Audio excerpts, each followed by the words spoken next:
இயேசு கிறிஸ்துவின் நாமத்தில் இந்த சின்ன காணொலி மூலம் உங்களை சந்திப்பதில் மிக்க மகிழ்ச்சி அடைகிறேன். இந்த நாள் வசனத்தின்படி லூக்கா எழுதின சுவிசேஷம் 1வது அதிகாரம் 13வது வசனத்தில் இருக்க, பயப்படாதே, உன் வேண்டுதல் கேட்கப்பட்டது.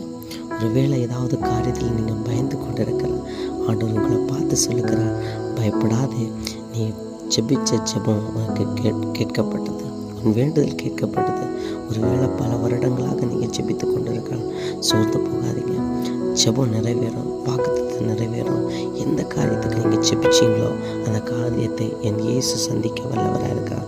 தொடர்ந்து இடைவிடாமல் ஜெபம் பண்ணுங்க. 3 வேளை தானியேல் ஜெபம் பண்ணுங்க. ஆண்டவர் இன்றில்ல நாளை அந்த ஜெபத்தை கேட்டு உங்களுக்கு பதில் கொடுப்பா. ஏன்னா சோர்ந்து போகாமல் ஜெபம் பண்ண இயேசப்பா சொல்லியிருக்காரு. தொடர்ந்து நீங்கள் ஜெபம் பண்ணுங்க, விசுவாசத்தை கைவிடாதீங்க. தொடர்ந்து உங்களை ஆண்டவர் ஆசீர்வதிப்பாராக. இந்த நாள் உங்களுக்கு நல்ல நாளாக மாறும். God bless you. Thank you.